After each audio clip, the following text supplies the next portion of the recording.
nti omuntu alina obutuuze obwensi endala obwensi ebbiri tajjanga waliwo ofiisi zatasaana kubeeramu wano mu Uganda eza state ofiisi za state minister yemu ku ofiisi za state naye njagala okubuulira bino bye boogera kati ku ssaawa eno babireeta ku muganga muganga ono si gwe basoose okwogerako Charles Musherure muwala wa Sam Kuteesa eyafunye bwa minisita ku kabineeti eyo naye alina obutuuze obwa Canada. Owulira bamwogerako waliwo omusajja omulala Adonia Yebale naye alina obutuuze obwensi endala. Waliwo Echedu alina n'omukyala omuzungu oyo teri amwogerako. Si ye yekka Malinga yalina obutuuze obwa USA. Ono omulala Okero Olyemu yalina obutuuze obwa UK. Ono omulala Nansani Nabeta yali minisita nga naye alina obutuuze obwa state. Kati bana bakulu abajja batumanyira manyira nga batujja batusiriwalirako beboogera bino ebyekisirusiru ebitakola ki ebitaliyo ffe byetwogera tubitegeera. Tojja kukwata Charles Kuteesa omuwa obwa minisita gw'otugambe nti Buganda yafunye. Eyo si Buganda, eyo Central Region. Sembabule si Buganda. Central Region mu ntegeka yaabwe ya gavumenti eyo bagibalanga Central Region. Kati bagifuula Buganda kubanga olwo baagala okulaga nti Abaganda baakoze eki. Bino siyinza butabyogerako. Indako. Lwaki omuliro n'amaanyi bagutadde ku muganga bana abalala bongambye bonna ne batabateekako omuliro gw'amaanyi? Munyarwanda w'e Buganda. Wonna osinzira okubeera ng'otulaba nkwaniriza nnyo nkubuuzaako nti osiibye otya afunye okusoomozebwa nkusaasidde. Ofiiriddwa olwaziza n'okusoomozebwa okulala. Asootuka ku buwanguzi gwe nkuyuzaayoza. Tuli ku MS Media nze Matiya Ssekanjako nyina Senta Mukasa Sewandagi. Munnamateeka, munnabyabufuzi, munnabyanfuna, musomesa, munnabyafaayo, mukugu mu by'ettaka, mukugu mu by'obuwangwa. Senta mbuuza abantu. Banyabo ne basseba abatulaba era abatuwuliriza na gye musinziira. Nze Senta Mukasa Sewandagi.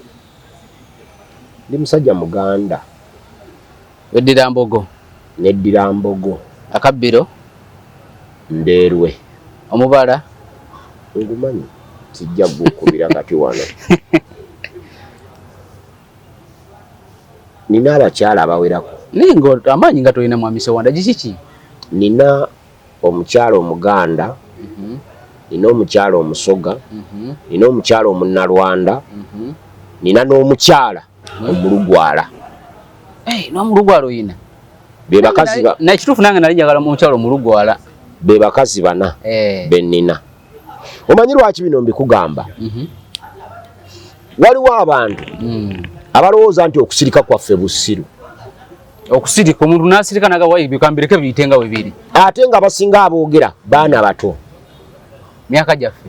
Egyammwe. Nga bino temubimanyi. Mwami Museveni okujja mu buyinza wano akulembere eggwanga lino abantu baffe akakadde kalamba yaleka bafudde. Period y'emyaka 5 mu lutalo. Emyaka 5 Museveni gye yamala mu nsiko. Abantu baffe miliyoni namba abawano mu Buganda. Mu Buganda yaleka bafudde. Bwe twogera ebiwaliwo abagamba nti mwababala batya miliyoni namba. Noonya ekifaananyi kya Museveni kye yakolerako campaign eya 96. Olaba omuwendo gw'abantu be yateekako abaafiira mu lutalo lw'e ye Museveni yali mu nsiko. Yennyini ye yabateekako. Yennyini ye yawandiikako. Nti wakati mu kulwanirira eggwanga lino abantu miliyoni namba efudde n'olwekyo bannayuganda atubeegayirira temutuzzaayo mu byakola ki? Mu byaliwo. Okuwa Ssemwogerera akalulu kitegeeza kutuzzaayo mu byakola ki? Mu byaliwo. Nze Sewandagi ayogera nawe wano ku seeti nafiirwa abantu banna. Nga taata wo mwali.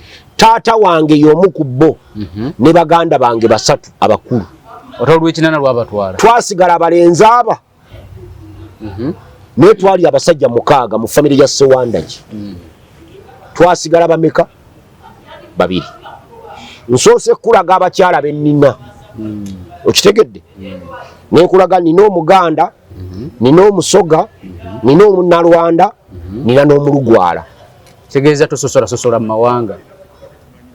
nina abaana abawala basatu omu yafumbirwa Muganda omulala yafumbirwa Munyankole omulala yafumbirwa Mugisu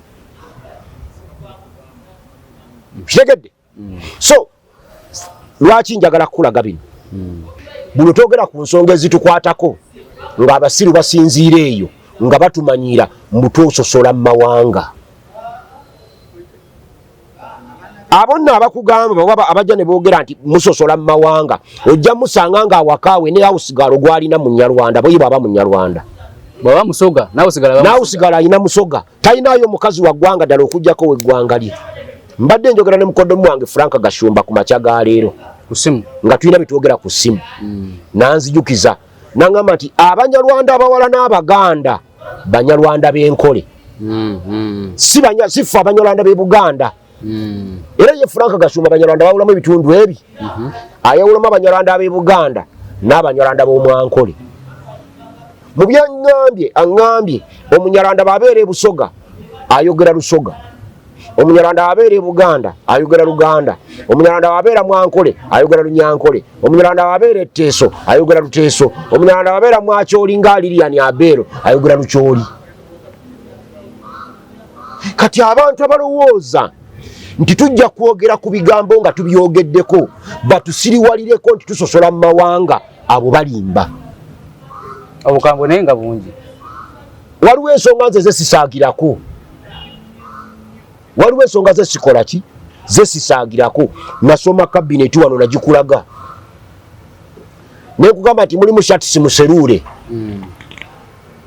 oyo muki Muganda Munyankole mulimu Anifa Bangirana Kawoya oyo Muganda mulimu Muhooza oyo Muganda naye abo bonna mbu bawangula akalulu e Buganda simbu bawangula akalulu e nayo levo nsobola ogituukako nenkugirayo rizaatisi zaabwe nenkulaga engeri gye bawangula mu kalulu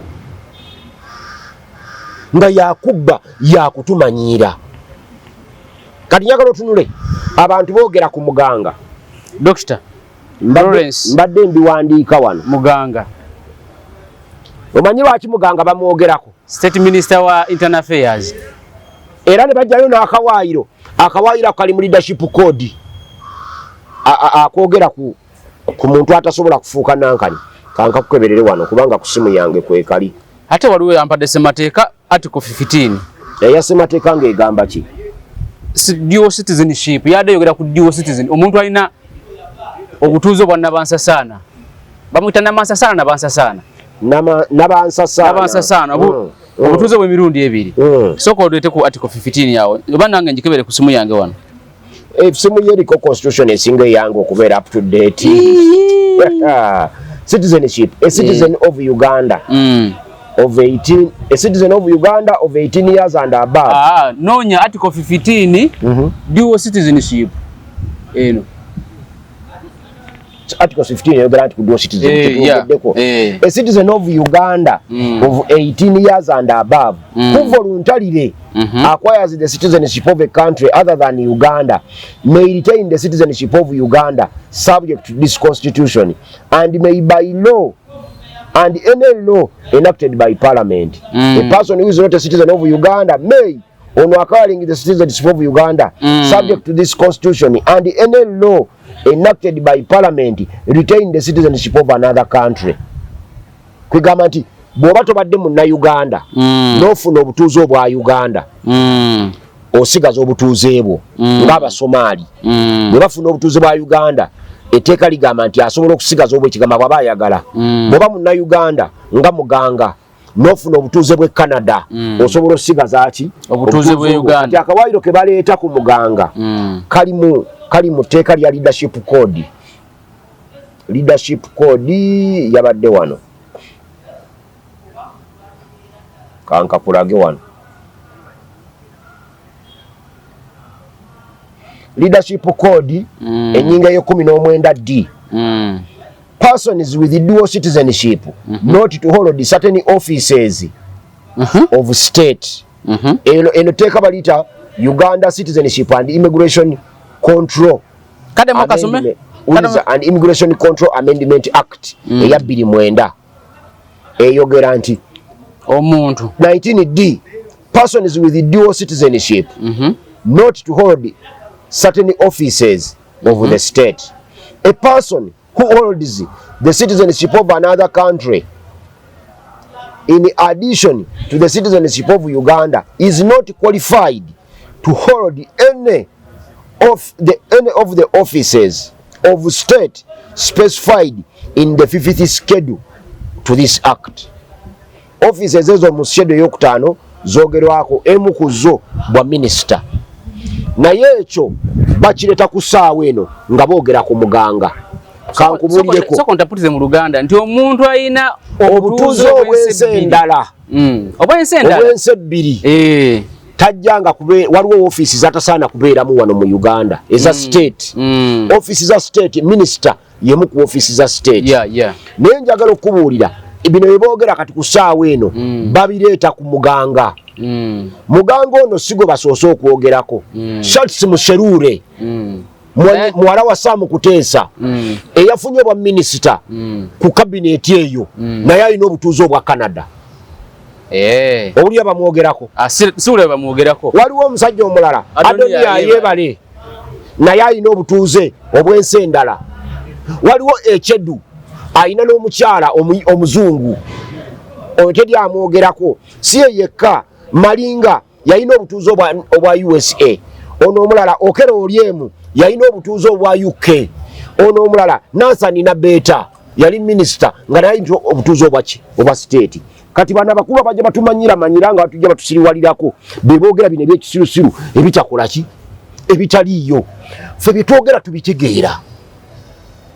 Tojja kukwata Charles Kuteesa omuwa obwa minisita gw'otugambe nti Buganda yafunye. Eyo si Buganda, eyo Central Region. Sembabule si Buganda. Central Region mu ntegeka yaabwe ya gavumenti. Eyo bagibalanga Central Region. Kati bagifuula Buganda kubanga olwo baagala okulaga nti Abaganda baakoze eki.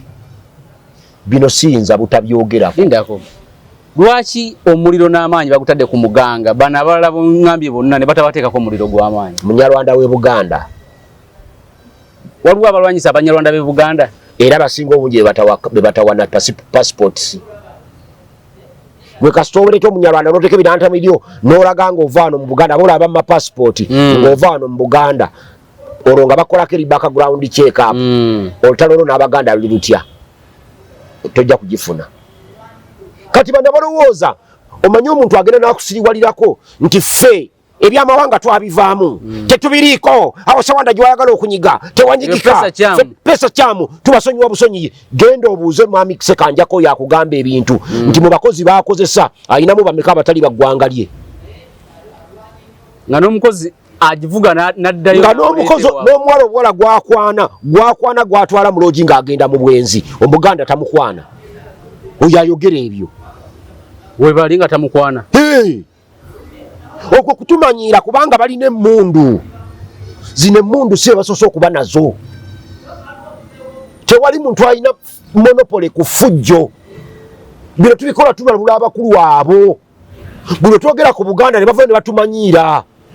Abagundi ba Sawanda gyabo tusonyiwa basonyiwe nze ne baba tonsonyiye.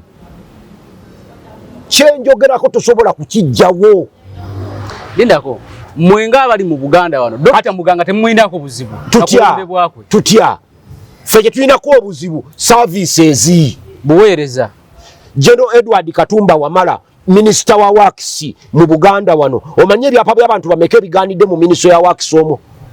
Abadde Minister wa Works bamugjeemu. Abadde Minister mu Works ebyapa gwe gumu ku mirimu gyange gyenkola okunoonya ebyapa by'abantu. Abantu abalwayo ebyapa byabwe ku luguudo Entebbe Expressway emyaka 10 for compensation tebafunanga byapa byabwe. Minister babiwayo ndowooza nga babiteeka mu Unura. Twagenda okuziika Enanziga gye twaziika maama wange. Oluguudo olwo walulaba? Nalulaba. Olaba nti balutema bali mu bush clearing. Etteeka ligamba nti nga gavumenti enatwala ttaka lyo eteekwa kubanga emaze okusasula. Baatwala ebyapa by'abantu emyaka egi emabega okusobola obyeka enneenya babawe ssente tebabawanga yadde sirinjaga n'ebyapa bakyabirina n'ebyapa babirina nebo bali mu kutema luguudo. Minisita Munyankole Minister ali awo Munyankole. Kati nze ndi ku bantu mbalwanako okubagirayo ebyapa nze kankubulye by the way bwe mbeera mu ministries ezo nga nkolagana n'abantu gino emirimu gyange gyemberamu egy'ettaka nze Sowanda gisinza kubira Saamu Mayanja simu nga ngenda mu nsonga za ttaka empigi asinga okumbonyaabonya kati ku nsonga z'ettaka ate abadde wasaza lya Ssaabasajja Kabaka mukyala Kayima abadde Kayima ow'Ebutoolo RDC kati ow'empigi nga yakubonyaabonya yasinga kati ate okutubonyaabonya ku nsonga z'ettaka era bw'aba ayogera ku bibanja olowooza nti ye yava mu ggulu aleeta n'ebya famire nze amateeka tubanago nene bw'oli basomera tebalijjaayo olaba etteeka lino kandi kulage wano eno bagiyita Succession Act eno Cap 268 lyetteeka erifuga obusika wano omukyalo yali musango gwa meeyawo n'akwata omusajja omukadde ng'amulanga nti yagoba maama we ku ttaka naye amendment enyweza obwaba maama ku ttaka ya 2022 etteeka eryo libwe lyalinga lyogera birala ng'omusika asobola okugoba bulungi nnyo omukyala kuki ku ttaka etteeka terikola nga lidda mabega naye yateeka omukyala mu kaguli nga ze n'omuwala Omunyankole kale weewunya oyo omuwala Omunyankole atambula owa state akola ku nsonga z'ettaka yani erinnya lye oyo Fiona balungi ate bw'oba owulya Fiona balungi ng'ayogera ogamba nti ate Fiona jangu kuwa akatebe otuule wano ye ayogera ebintu ebituufu nga Fiona ebintu by'ayogera birimu amagezi biri mu kumulamwa bitegeerekeka ng'ono abadde ow'essaza lya Ssaabasajja Kabaka ayogera bifu kati abantu bayagala tutwala mu mbeera yabalowooza nti tetujja kwogera ku mawanga gaabwe nga batukolako ebikolobero abo balimba abo bakola ki balimba nze gino emisango gy'ettaka gyembeeramu kati tewali kyesimanyi ku ttaka tewali fujjo bakulu abo lyebakola mu Ministry ya Land zirye simanyi lyonna ndimanyi naye notulabwa oti ennaku neekuluma n'osirika n'ogamba nti Mukama Katonda ekijja kyoba okole kyotwetedde kiki kikyamu n'okireka nga bwe kiteekwa okutambula kati tuddeeko eri ensonga mu kabineti ya General Museveni walabawo obutali bwenkanya eri regional tezabalansingibwa bulungi kankugereze kabineti ya Mwami Museveni bw'ogitunuulira egamba nti Buganda erina baminisita 21 baminisita bali 21 Busoga erina bataano wabawo balansing waliwo regional balancing awo nanti kisinziira kubanga bw'otunuulira kisinziira ku kikyosinziirako okuwa Buganda baminisita 21 Busoga n'ogiwa mu bataano tusobola otunuulira obunene bwa Buganda erina abantu bameka tusobola otunuulira capacity encontrollinga gyecontrollingamu y'obufuzi baminisita bogamba nti otuwadde Buganda kankusomere baminisita abali e Busoga kubanga nabyo olabika oweerabidde tokyabijjukira bino ebimu ogenda n'obyerabira nobanga tokola ki baba no bimanyi Matia Sekanjako bisome kojja wange First Deputy Prime Minister yani and Minister for East African Community Affairs Right Honorable Rebecca Kadaga muki Musoga genda maaso somayo omulala Minister Office of the President in charge of presidency Honorable Babirye Mire Babalanda muki nze simanyi oba muki naye ali mu Busoga region muki nsaba njagala lero tuli serious tuli ku nsonga ekwata ku bantu muki Munyankole mukyoli mu Lugwala mbobe Muganda we Busoga bamwadde Busoga genda maaso Minister of State for Lands, Housing and Urban Development in charge of housing Honorable Pasisi Namuganza muki we Busoga gendo deko ko dada ko bali bataano Third Deputy Prime Minister and Minister without portfolio Honorable Lukia Nakadama muki we Busoga kati kankusomera abali Mwankole Janet Kata Government Chief Whip Honorable Justin Kaswero Lumumba mukyoli we Busoga kati kankusomera abali Mwankole Janet Kataha Museveni Munyoro oba Mukiga Honorable Minister of Internal Affairs Honorable Professor Ephraim Kamuntu mukyoli Honorable Alice Kaboyo mu Lugwala oba Muganda Ambassador Adonia Yebale Muganda General Kahindo Tafire Muganda Honorable Bright Lwamirama Muganda kakati ekikolete Buganda n'otuwaniifa Banjira Nakawooya kiki bagambye mwankole teriyo Baganda baliyo mwankole teriyo Bakyoli mwankole teriyo Basoga mwankole teriyo Balugwala bino bintu tetwagala bisaagirako kuno kutumanyira omuntu yenna ayogera ebigambo bino nga tubyogerako n'atusiriwalirako aleeta kitta bantu naye kino nkibagamba njagala nkiddemu nga n'okubatunulira mbatunuulidde mu nsi yonna tewaali wabadde kitta bantu abakitegese ne bakisomoka mutudde ebbanga ddene ne mututeekerateekera ekitta bantu wano mu Buganda buli kye mukola mwagala wano mu Buganda wabeewo ekitta bantu naye mbabuulira temugenda kusoma kakitta bantu kino mmwe ne bwe baba bala Buganda Sembabule bagibalira mu Buganda erero sazale saba bagambye nti Sembabule teriyo Baganda kati Banjira Nakawooya bamuwadde wa minisita ki keberaawo ombuli bamuwadde ku nsonga ki anti okugeneralizinga Buganda does not mean it balina Baganda bukane Minister of State Office of the Vice President Honorable Mutasingwa Diana Nankunda kati bakiwadde Buganda ekyo ekifo Buganda kituyamba ki akikira buyikwe efe kituyamba ki ekifo bakimuwadde kituyamba ki tabera mu Buganda buyikwe kituyamba ki Mwami Museveni bwe yagabye kabineti ye yagabye mu bukyamu teri ensonga yonna eweesa Buganda bifo 21 teriiwo ebifo 21 nga batuwadde byaki ekyo tuteeka mu positioni etusigako obukyayi eri abalala nti bano bafunye nnyo naye nga bitufunye byoya byanswa otuwadde Banjira Nakawooya ab'ebusoga batukyaye nti balina abaminisita 6 kuba baba bonna basoga muba otuwadde ne Mr. Jesse Muyingo tayinza kuyimirirawo n'awakanya Museveni ku nsonga za Buganda naye ng'ate Rebecca Alitwala Kadaga gwe babadde e Busoga Museveni bw'abaako kyawakanya ku bwakya bazinga bwa Busoga Kadaga avaayo n'amugamba nti sebo kwekyo ŋŋaanyi tukole kino Muyinga ayinza okuvaayo nga minisita Sam Mayanja walaba uddeko baminisita ba Museveni bo n'abadde mu kabineti ye olina gwe wali uddeko ng'akola ku Sam Mayanja ng'avuma kabaka Sam Mayanja yomu kubabiti nkubuulira mu kyasa kino kye tulikyo kino kati gine myaka 2 kati myaka 2 temunnabaamu yavumye kabaka wa Buganda kwenkana Sam Mayanja ne taata utamale mirundi va kubana abavubuka bana bajja ne beyambula ne batulaga obubina bwabwe simanyi bakisa kya Mukama abo tebalina kye baali batukoze Sam Mayanja ne taata utamale mirundi ababa Bakyoli abo Bakyoli netwogera ku nsonga ezitukwatako n'osanga omuntu ng'ali mu kutusiriwalirako abaawo ndowooza ye kati abantu boogera ku muganga yekka gwe boogerako era muganga gwe bakulaga nti alina obutuuzi obwensi emmeka 2 nkumenyedde abalina obutuuzi obwensi 2 bawerako lwaki bali ku muganga lwaki bali abati ababoogerako omuntu lwaki akulaga muganga ate baga muganga atera munnansi wa Rwanda simanyi bakituufu kisoboka okuba ekituufu naye bwe kiba kituufu bano bo tebalina bunnansi bwansi ndala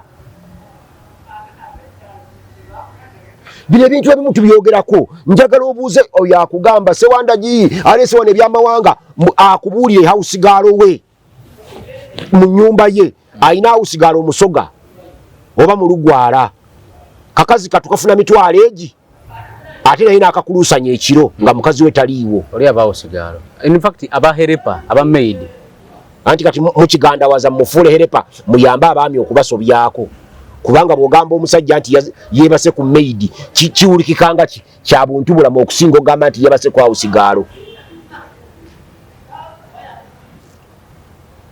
oyo mubuuze akugire namba ze akwate bukwasi bwati akulage mobile money ye account ye mobile money ye bwati agikulage akulage ka abantu abatali Baganda bawadde abatali bagwanga li bawadde sente ku mobile money olabe atuka kweyo level kwe bali abo bola babayogera ebigambo ebyo tebatusosola basula ntebe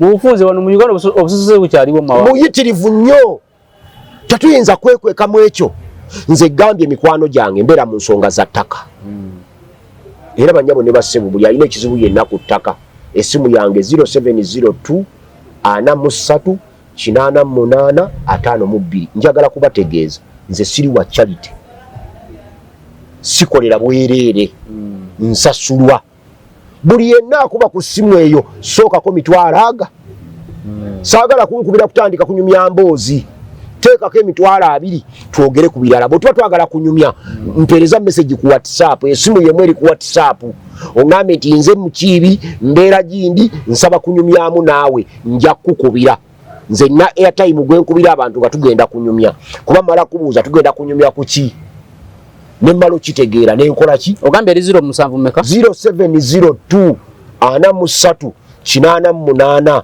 52 ffe buno obusosoze mawanga kojja wange tubwogerako bwogezi naye bannaffe babukola nagamba wana abantu nze nali njogera mwami bamuyita Kasumba Samsoni yali akola ku TV bagiyita NTV oba kyakolako simanyi kuba kati mbadde mu bibuuzo simumanyi yabuuza nti obuganda bumpa emmere ku sowaani ne mugamba nti gwe obuganda buyinza okuba tebukuwa mmere ku sowaani naye nze Sewandagi emirundi obuganda gye bujja emmere ku sowaani yange olw'okuba ndi muganda aleese emmere najja n'agiswawo n'agitwala sigimanyi muwendo Frank Kajiji tumwebaze musomesa twakola koose egyo ye yasoma busomesa nze nenkola business administration Frank Kajiji tumwebaze n'agenda ku customs musomesa owa sciences ng'eggwanga lyetaaga basomesa aba sciences ne bamujja mu busomesa abaana baffe ne babafiiriza okufuna omusomesa owa sciences ne bamutwala n'agenda akola ku custom gye yasookera nze Sewanda gye yalina diguli ya BBM finance ne bansindika kugenda kwasa mayinja mu Kirombe ne diguli yange nensaba omulimu n'omusajja baali bamuyita agaba ng'ayina ka certificate nga naka ku university gye bayita Nkuluma ogimanyi wano waffe Kampala manyi Nkuluma road ne university zaayo zimanyi Nkuluma road eri ku road Kampala gye manyi waliyo university zigaba obuyigirize university eri ludawo ku Nkuluma okwo oyagala senior ey'omukaaga bagikuwa senior ey'okutaano bagikuwa yajja n'akabaluwa nga kali Nkuluma kunasa gye ngamba ku NASA okay najja n'akabaluwa nga ka mu NASA NASA gye yava nga ayina mbusimanyi ka certificate mu physical planning n'asooka n'agenda Sembabule ne bamuwaayo omulimu ngani nga ndoza pulana district plan n'akolayo emyaka gyali egyo 3 kati ajjawo n'aka certificate ako n'asaba owaddayikira mu KCCA ne babuwa owa certificate nze owa diguli ne batampa wasaba naawe oba tewasaba byenjogolooza sibimanyi gwe kojja olowooza nina ebbaluwa ez'obuyigirize ndi musomesa nina diploma mu education nina degree mu business administration bajja okutendeka abantu abasomesa the trainers of trainers mu local council courts bali mu local government nagenda era certificate njirina nina degree bachelor of business administration na majoring mu finance olowooza kisina mulimu mu government sigwagala wali ogusabyeko bagambye sigwagala abagina basaba misabe oyagala bakunonye bulungi bakuwa omulimu gwe kyogamba nti simanyi kyente kwakola kufuna mulimu bano abantu bamu batusiriwalirako nga n'ebifo bye batuddemu tebalina na buyigirize bubituulamu kalwaki babituddemu olw'okuba nga bamawanga ago ne baba n'ebifo ebyo ne tujja okwogerako ne batandika otusiriwalirako abantu baffe bangi babasse ng'ekibassa kwogera ku nsobi zaabwe Jakana Nadduli olowooza Jakana Nadduli yalwala lumbe n'afa bufi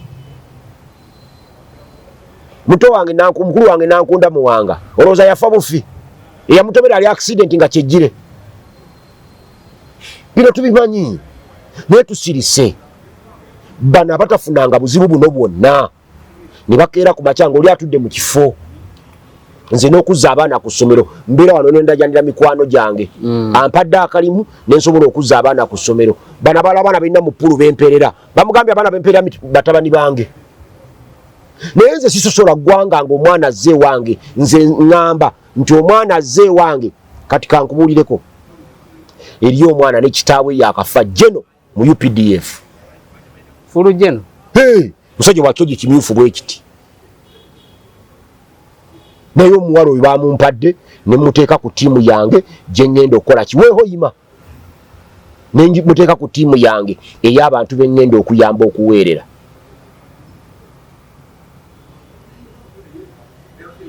Omulenzi gwenzirako Munyankole abeera Isingiro eri nkula ze bakyala bennina nsobola okuba n'Abaganda bwe mba musosoze mawanga, naye omulenzi gwembeera naye gwegambye mukulu wange gwenzirako mama wange gwazaala, taata wange si yamuzaala kuba taata wange Muganda,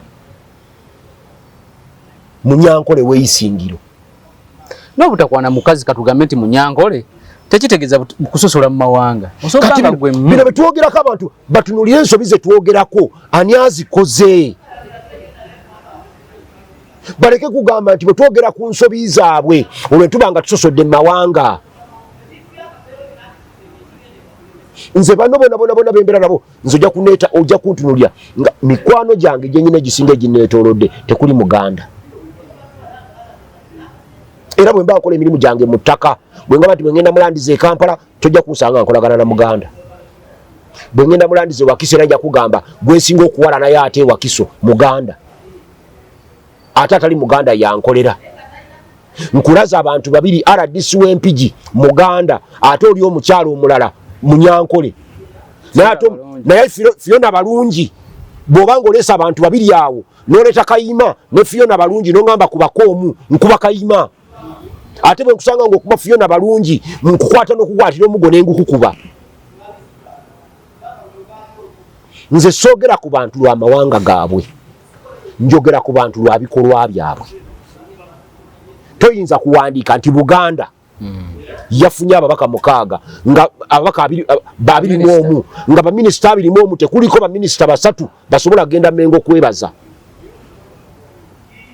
Mengo yeba yabadde bwa minisita. Bwe bakuwa obwami mu Buganda webaza. Ogenda kwebaza kabaka. Wadde si yakuwadde.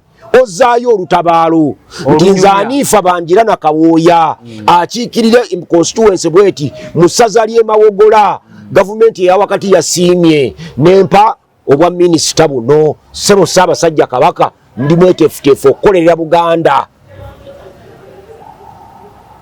Walabye Nammeere bwe yayogedde ebigambo bye. Simanyi lwaki Nammeere ennaku zino nange mwagala ebigambo bye kati nabyo bimpoomera. Nammeere buli omu amwagala. Baga Nammeere ensengeka y'ebigambo ennonda yaabyo. Kubanga Nammeere lwaki nze mwagala nze kyendowooza tulina bye tufaanaganya nga Nammeere bojja bwe nkwambalira. Nammeere bw'oyagala abeere diplomati abeera bw'ojja n'omwambalira nga bw'alabye enkeretanya amwambalira afuuka omuyaayi afuuka. Bw'ojjanga mulyanyama bwe yajjanga oyagala byakumuwemula ajja kukuwemula. Kitegeeza wozze wakutreatinga. So nawe yembeera yemu era tulwaliro bwenkoze program eno nga ndi mukambwe olwo nagambye mbuse Wanda gyaleta byakusosola mu mawanga ajje tusisinkane wano ku seeti mumenyere kyempita okusosola mu mawanga nkikulage twaline Lubwama mu kuba byasi ne tumenya bakaawo mu Uganda yonna nga bakaawo 98 ku buli 100 bagwanga eri tebabayoola. Kati jangu oyogereku njagala kati omenye aboogezi b'ebitongole bya gavumenti bonna okuva ku UPDF okutuuka ku local government bonna bagwanga eri. Bwe twali ku media center ekyo nga bw'okyogedde era nyina gwe nali naye ku media center nga tugezesa kamawulire naye nga mu press conference eyo nga waliwo health education nga waliwo yali loozo ba immigration then nga waliwo n'ekitongole ekirala ne mugamba naye omanyi tino ba spokesperson bonna nga ba spokesperson bonna Banyankole oba ba Westana babagamba nti bagina talenti. Nze Sewanda gye bampa okwogera ministry ya agriculture sayogera nga gwe just nabuuza buuzo ne mugamba gwe okimanyi nti abasajja bonna onavudde onajja nayogera n'oli nayogera bonna bava nze bampa okwogera ministry ya landizi sigisobola. Nga lwaki togisobola? Odautinga obusobozi bwange mulandizi bwe bampa okwogera ministry of finance sigisobola. Sinanga buyigize mu finance ogisobola bulungi. Bompa kati okwogera ministry ya justice sina bukugu mu ministry ya justice ogisobola bulungi. Bontwala mu local government sina experience sirina. So bino ebintu ebimu twagala tubitunuulire bannaffe baleke kulowooza nti betwogera tetubimanyi. Twatuukako olunaku olumu nga authorities zonna abazikulira abazikulira bonna authorities bonna baggwanga eri. Twatuukako olumu ku police stations nga ba DPC 8 ku buli 100 baggwanga eri, ba OC station 8 ku buli 100 baggwanga eri. Eggwanga eryo siri erisinza abantu abangi mu Uganda. Lwamala mukuba byasi ayogerako ku returning officer. Bebe twayogera ntubapima bona tubogerako. Nga kumbi bonna bava wamu. Nze nkugambye nti Busoga ba minisita bonna abaliyo 5 Basoga. Mwankole ba minisita bonna abaliyo 5 Banyankole. Mwakyoli ba minisita bonna abaliyo 6 Bakyoli. Lwaki Buganda yeri abatali Baganda? Anti Buganda mawanga matabule, Buganda nene. Ani akufera? Mwakyoli teri Banyankole. Mwakyoli teri Bannalwanda. Lwaki tebaba waba y'Abanyarwanda? Busoga teri Bannalwanda. Teri Banyankole. Baba wa Buganda tebaba Baganda. Bawa ababeera mu Buganda region. Busoga teriyo babeerayo nga si Basoga. Je balina nga bogera n'Obusoga. Etteeka ligamba nti minisita ateekwa kuba mbaka wa paalamenti. Mu ssemateeka muno akakawaayiro okamanyiyo. Akagamba nti minisita ateekwa kuba mbaka wa paalamenti. Fero n'ekirowoozo kyaffe kyali kigamba nti olw'okuba bwa minisita ekifo kya paalamenti kizeyo bakironderemu omulala. Kenya we kiri. Tetwali badde na buzibu kati wano nga Banjira na Kawoya bamuwadde obwa minisita ne tuddayo ne tulondawo omulala wali. Kenya we kiri bo bakikola. Omutafuna musala gwa mirundi 2. Naye mubaka wa paalamenti ye minisita ate ng'akola birala. Mubaka wa paalamenti minisita emisala gyonna agifuna omulundi gumu. Naye ng'abantu bakaaba bbula lya mirimu. So njagala kwegayira mikwano gyaffe abalowooza nti ffe butwogera ku butali bwenkanya obutukolebwako kuba kusosola mu mawanga. Abantu batutte ettaka lyaffe wano ne balitwala okulitumalako. Bukakata amagye Bukakata kiri Masaka. Amagye gatwala ettaka square miles 10 bagenda kuzimbawo kisaawe kya Air Force square miles 10. Amanyi sente mekaze bagamba okusasula abaliwo. Bukakata compensation pawati paika pawati si pa eka basasula kyoli sinzira kyobadde nakyo milioni 10 dindako kiri jeno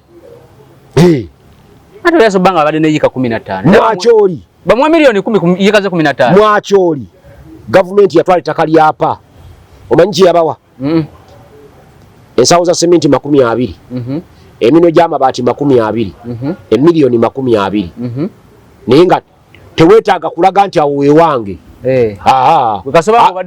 abataka be bagamba nti oyo omu kubalina obwannannyini ku ttaka lino ne bakuwandiisa ne bakuwa. Owaffe tetulina coordination eyo wano, abantu baffe babatiisa because n'abakulembeze baffe tebamanyi kulobinga ndowooza beefaako bokoli bamuwa obugombe yalowooza atuuse. Kati osuubira Banjira na Kawoya okulobingira Ssekanjakko tasobola atya nga kuliko n'erya Kawoya lya bbaawe lyani eryo lya bbaawe balamu be tabafaako batya balina mulamu we n'omwawaka kyeŋŋamba ayinawo mulamu we n'omwawaka ebyo genda Sembabule okola okunoonyereza obirabe bino ojja kuba obimanyi. Pasi Sembabule noono ayine Soddo Kaguta yakiikirira naye kati gye yanze si gyakiikirira ye yawangudde Namugga nsi ye yawangudde Namugga Namugga yamuwangudde ye yaze mu kifo kya Shatsi Kuteesa kubanga luli bakola enteeseganya. Bino ebintu si byangu, bino ebintu si birungi n'ebitunyiiza. Oyo ye muleseddaawo aleke kutujja ku mulamwa, aleke kutubuzaabuza, atunulye bye twogerako bibe nga bikulu. Tewaliiwo nsonga lwaki Buganda ojuwa baminisita 21 nga tebalina mugaso eri Buganda. Nkulaza ebizibu bye tulina ku ttaka nga mu bantu abo bonna agasiza Obuganda mu kifo kye waabadde nyinza kugamba nti abadde Kiwanuka Kiryowa. Saabawolereza wa government. Kubanga mu kiseera kyabadde saabawolereza wa government waliwo sente ze yapuruvinga kwezo sente obwakabaka bwa Buganda ze bwali bukola ki bubanja n'agamba nti zino mazo ziverifyinga na zino nziverifyinze ziyiseewo.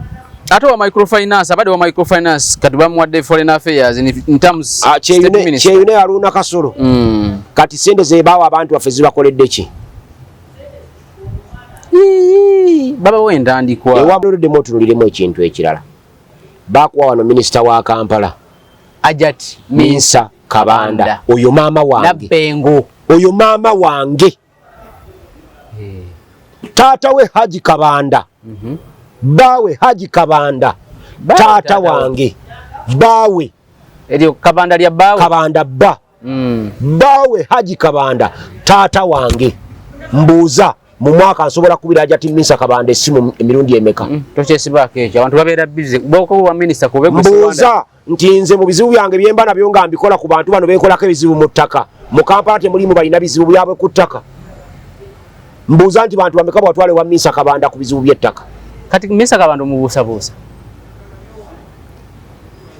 obuzibu bwange si bwa kubuusabuusa nze mba musanyufu nnyo kati kankubuulire John Patrick Amama Mbabazi yali Saba Minister mu office of the Prime Minister mwe najja essomero lya Samuyiga Memorial College eriri e Maganjo Seed School eyo gye walirobinga wa John Patrick Amama Mbabazi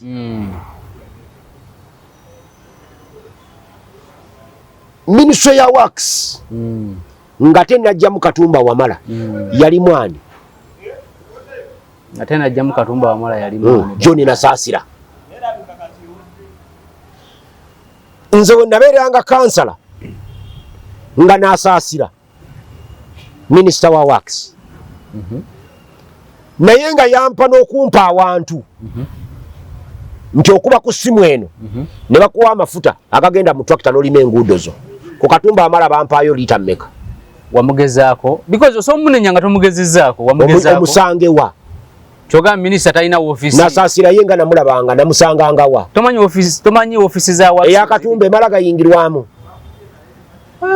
kati nze minister office ensanyusa nnyo ng'erimu Nasaasira okusinga nga Nasaasira asobola okumpa tractor n'ennima enguudo zange office ensanyusa nnyo ng'erimu Patrick Amama Mbabazi nga Amama Mbabazi ajja kusobola okugendayo nga njagala ssomero ndifuna e Maganjo gano okubeerawo Ajati Minsa Kabanda nga ye minisita wa Kampala nga siyinza kumukubira dda akasimu okumubuuzaako nti wasuza otya maama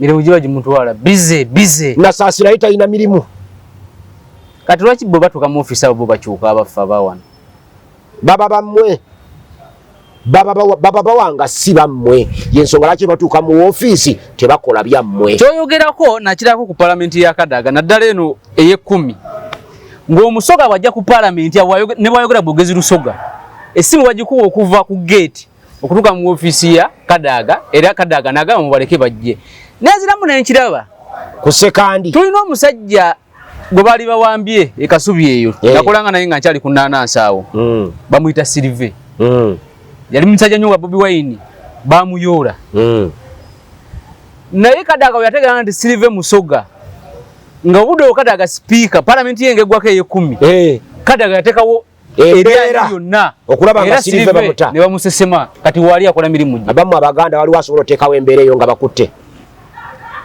Edi Mutwe Bukyanga bamukwata yesebuufu kwe nalaba nga eriyo minisita nga bagira na musapatu sando nga zino ne bayitawo Kadaga mubaleke bajje n'abawuliriza ne boogera olusoga lwabwe oba bavudde Kamuli oba bavudde Mayuge ne baddayo kati nze kankubuulye sekandi wa kika kya Mbogo sekandi abayidira Mbogo yesebo erinnya lye waffe wa Mbogo naye ebbanga lye yabeera sipiika mu kika kyaffe eky'Embogo twagugulana naye bugugulanyi najja n'awamba n'omutuba n'agubba lwa kifuba kati n'ettaka lyaffe ery'essiga eddamba gyasibuka baalitunze square mile 2 bazitunze ne batunda n'ebifo byaffe eby'enjawulo naye nga sekandi yabirimu kati abo tebatugasa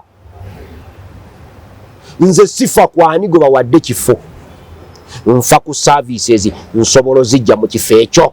Kati ate lwaki ofa ku bino bya Anifa Kawo yabaleke nabo balete services kanti saagala bakupejingeko de ni Buganda. Anifa Kawo yanga bwe yazireta di Anifa Kawo yalola soso kuba mu kifo ekyo mawogola serious azala sasa jaka yateeka yoki semba bule teri mawogola yasaayo ki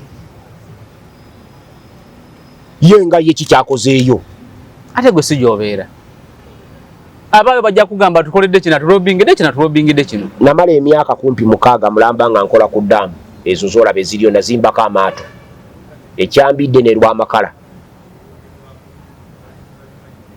byadda nze soogera bye simanyi byadda eyo ensonga kojja tugiveeko then tulete ensonga ey'okubiri. Ensonga ey'okubiri sijja gireeta kati ejaba ya Saturday lwaki sagala kugattika nnyo wakati tukubye kumpi tugenda mu dakiika 5 eyo ensonga oginyikiza bulungi kuba kati abantu abasinga andi simanyi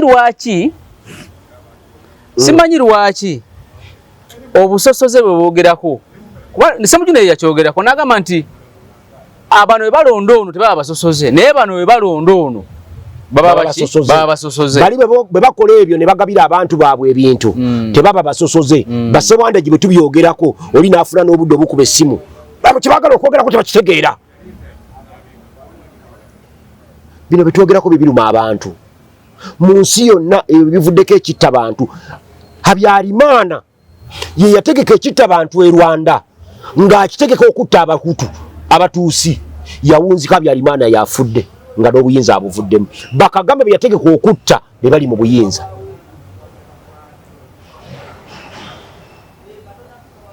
Otegedde kyegambi? Nkitegeera. So bino bwe tuba tubyogerako mubimanyi baleke okulowooza nti twogeza bukyayi. Akyogerako mugambe Ssewanda gy'alina abakazi 4 alina omulugwala alina omunnarwanda alina omukyoli alina omulugwala alina omunnarwanda alina omusoga n'omuganda. Ekyo tekitegeeza nti ososola mu mawanga ate tekitegeeza nti ososola mu mawanga si kyekitegeeza kuba nange ayogera naawe nze nyina tribe ze nyinako si bias naye nga omwana niwe abanyirira tesobola kumugamba. Kati abaana nina abasoga 2 ab'omusoga omunyarwanda nina omu omulugwala kati ali lubuto naye nyina akawolako kalike nalabira akafaanamu k'abalugwala kala kakasikamuko kali akabula kasikamuko obukojja bwako akakalina eddalo eringi kandi bakasikamuko kali tulaba nga kafaanana Bannarwanda ennyindo togiraba nga ye yani kalambe yange egwayoko kati nze abaana bange benzadde nga Banyarwanda ate nnyinza obbasosola bano baleka kutujja ku mulamwa babigamba abantu kutujja ku mulamwa nkugambye omulenzi anti oli yakuwadde tukolagano gamba Bobi Wine we yadde alonda abamu ku batoopu be Abaganda yalonze mbameka kitegeeza kutunulira buweereza yalonze Ssenyonyi yalonze Nambese yalonze Mwiru wawulidde nga tuboogerako ffe kyetwayogedde ku kabineti ya Bobi Wine kyabadde eki bw'otunulira kabineti ya Bobi Wine n'eya Museveni tewali njawulo.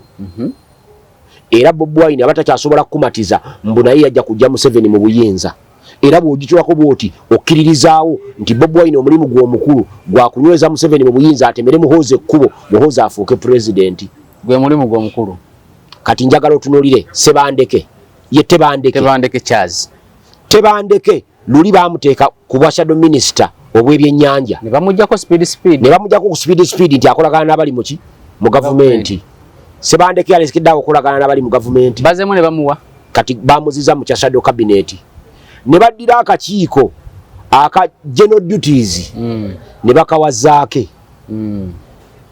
ddala bw'otunuulira Zaake bisanja 3 tanyomebwa abaddewo experience agirina bisanja 3 kati nga agasaka ku parliament mpaayo obuwe ebigambo 3 by'omanyi biyitirivu byayogedde mpa 3 saagala 3 sijja bikuwe 3 ne biyitirivu so kojja tonyoma Zaake ndako kojja njagala onyambe buyambi ku lw'abatuuliriza. Zaake ayimiddewo ku bantu be baawamba kufulera abaddeko nga ayogera Bakibalama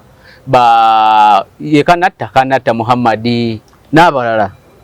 Zaake ngomba ka parliament yajja 2016 nga yajja muvubuka muto asobodde gaining experience okutuka olunaku olwaleero nti bwakwata omuzindaalo ne speaker asomuwuliriza amawulire tegasobola muyisako muzindalo okujjako nga ye yagambye sigenda kwogera nga bwe yagukwata ddi so tonyomaza alindako nga bwe yagukwata ddi tutambule mpola leka gamba nti omumaliriza ngolozanze enkumaze nze sinaba nga bwe yagukwata ddi muzindalo zaka abadde agukwata nga bwe yagukwata ddi kwegamba mmwe mulina efitina ku zaake nga bw'ayogera ku paalamenti temuleeta bigambo ebimuleeta bya Ssemuju ate zaake ne Ssemuju tobageraageranya Ssemuju muntu wanjawulo nnyo zaake mwamutuwa ali mu ntalo ze na Kinyamatama nze bye mmanyi bye mwatuwa nati era bye yali aliko kati okuddira akakiiko ka general duties n'okawooyo general duties bamwadde government assurance manya ka government assurance ne baddira akakosase ne bakawa muwadda nku nnyingi tabuusibwabuusibwa nani muwadda wali badde omuwa bwa shadow minister bwa Gundi foreign affairs kubanga era bwe yali mu bwa shadow minister bwa foreign affairs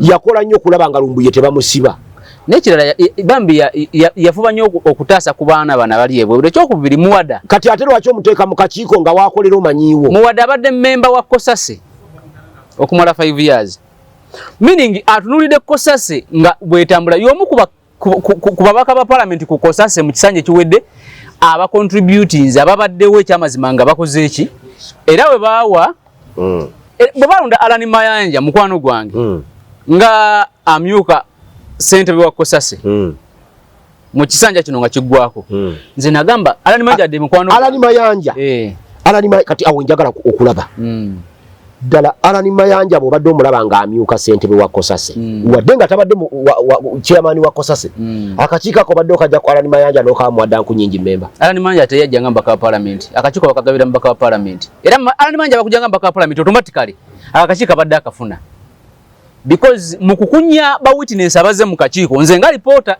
mbadde njagala nnyo Alan Mayanja okusingako Seggona kubanga Seggona abadde akweka nnyo ba witness nga batuuka ku kinyusi ng'agamba ekyo mukireke kati Alan Mayanja kyabadde amusingako naye muwadda naye experience abadde agigainize ku Kosase awo kutegedde naye leeta omulala gogamba nti oyo nze ng'omuntu sikkanya nnyo nabo naye buli omu obusobozi bw'amaanyi ge n'obunafu bwe okusinziira we mbaddeyo emyaka 6 wookaana nabo okusinziira we mbadde nawo emyaka 6 ojja n'olaba nti wadde be baleese nga g'obawolereza it was not the best choice nga bwe nkugambye nti muwadda nku nnyingi would better perform nga shadow minister mu ow'ensonga z'ebweru seniority abadde ku paaka naddala ne Kosase wadde wetagawo seniority awo ate ku paaka ne Kosase ate olwo badde ojjayo tebandeke n'omuteeka wano lwaki tebandeke omuleeta wano ensonga z'abavubi wano mu Buganda nkulu nnyo era ebikolobero bingi nnyo ebikoleddwawo mu kuvuba ekituufu mwami Sewanda gitebandeke tabadde fiiti kujja mu kifo ekyo ne paaka bagiwadde kati mbweri gye bamutaddemu kakati katubuuze senga okawadde Nambeshe n'otamufuula eri gye bamutadde akakiiko ako n'okawa Nambeshe yagenda mu nteeseganya kojja njagala kubuuza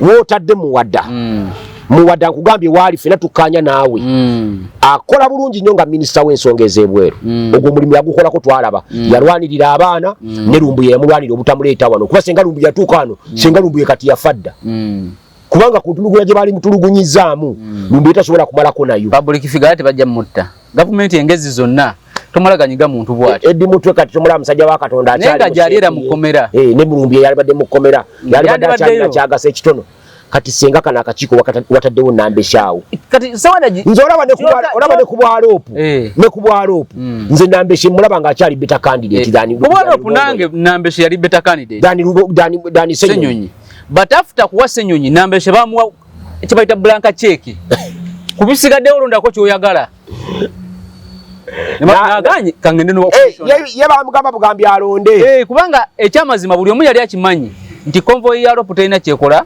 nakawa ewa Ssenyonyi nti ate bw'ogitwala eri simanya manja eri ewuwe nti bw'eyita ku bridge eyo nevuga mpaka mu Eastern kiba kikola amakulu era buli weyitawo bweti negenda ne bwayimira buyimiriza agulako awantu manyi twatambulanga nemize ebidandisali nga manyi okunoonya akalulu nga muyimirira katale nga ye atambula n'akakadde ka ssente miliyoni ya ssente yali mugabi yes nga tazigaba naye nga awagira buwagizi atambula ne miliyoni ya sente ne mugamba nti tuyimidde katala ako n'ayimirirawo n'abagamba buli omu ali ekyayagala ne mugamba nti muzeeyi baseera n'agamba sazze kugula kuggwe nazze kuwa bantu bange sente ne mulya buli kye mwagala awe 10 n'alirekawo kyekyamukubya General Museveni ne yeeyongerayo n'olabanga babaguza akataasa k'obutunda bwe kati emitwalo egi n'owulira nga zikuluma nnyo Sewandagi ng'olinga gwaziguze ng'emmere gye nalya wano ejjinja n'azisasula ebaginseera naye nga tewomanamu n'azisasula nga yomanyi ekizimusasusizza ye yazze kuba ku bantu awo ki sente man economy gundi saturation mu sente etambule mu economy kati kyetusinga okukola so njagala kwebaza naye nambeshe bibiri n'ekitundu egisemba gigenda bajijja okusinziira ku nteeseganya eyaliwo njagala kwebaza omukisa guno gwompa okwogerako eri abalonzi n'abantu baffe abawuliza Uganda naye ntera nnyo okugamba abantu nti nga tonnaba kutunenya ku bye twogedde sooka obiwulirize omanye twogedde ki si ya commenting nga kasola bamu Sewandagi mwatamba temuna kye mutugamba bw'obuukira obubuukizi n'ogweri byogedde toyinza kubimanya Sewandagi nga tonaba kumanya lwaki ayogera ensonga eyo mukubireko kasimu kugambye nti ku makya ga leero gundi akubiddeko nze mukubidde naye nga mwagugulana bubi nnyo emabega kaawo nze mukubidde era mukubidde nina ensonga ze namuwulidde ng'ayogera ze nsinziddeko agiina eyo mukubira waliwo omuvubuka omulala bamuyita Kabaasha abeera US y'omu ku bavubuka ate oyo omuvubuka Kabaasha mwagala nga bw'okiwulya ye mukwano gwa my best friend e Makerere ku University Munnarwanda naye twatuula naye ne tukwata lisaga nti mwami Sewandagi era yasinga okundaga abantu mu gavumenti ya Museveni n'agamba nti mwabaganda munyiiga nti aba bakolako ebikolobero bannarwanda naye ekyamazima si bannarwanda twatandika omu ku omu kubaze abantu emiga bakoze batya twamenyanga omu kuki twagenda okumaliriza bwe tuti ekyamazima nga ku bantu abangi ennyo bwe twali tumanyi nga batukuba nti bannarwanda nga basinga Banyankole kati ate Gashumba bwe ndagenda okwogera naye Abanyarwanda tubawulamu ebitundu ebi ne twawulamu nga buli gwe tukwalako ng'oyo Munyarwanda nga ngamba nti kati omwetegereza asibukawa nga Abanyarwanda batulinako obuzibu bava eri Abanyarwanda abaawano tebatulinaako buzibu era nabo abe twazuula abatulinako obulabe ennyo Abaganda be Abanyarwanda abaana nga bamaama baffe be babazaala omukazi Omuganda n'azaala abaana mu musajja Omunyarwanda abo babulabe nnyo gye tuli kati tumira ku Nakwedde Honorable Nakwedde naye bamwadde bashado ndowooza minisita ate ndo bwe tunaatuuka mu ebyo Nakwedde saagala kumwogerako lwa nsonga emu nina bwino gwendeeta ku baafunye obwa shadow minister na buli gwolaba yafunye akakiiko teri gwe batagyeko ssente ebyo ojja kubimbuuza ku lw'omukaaga waliwo n'ebigambibwa nti omukulu yayogeddeko n'ababaka ba paalamenti Secretary General ne babagamba nti bawuleze ssente zibadde zifuke 15 ekyokubiri bafutu soja mbu babagobye ku kitebe awo kale tebabagobye nti mugende bagane mu budde obutali tetulina conference tulina ki why don't you go ofune ekintu ky'osobola okukola nakugamba kojja wange awo tujja kutandikira ku lw'omukaaga tusisinkanye awo tujja kutandikira ku nga tusinkanye ku lunaku olw'omukaaga wonna wabadde osinzira okubeera ng'otulaba ne mwami Sentamu Sewandagi Mukasa Sentamu Mukasa Sewandagi tugenda kukoma wano olwaleero tujja kutandikira olunaku olulala akuume atakumira mpeera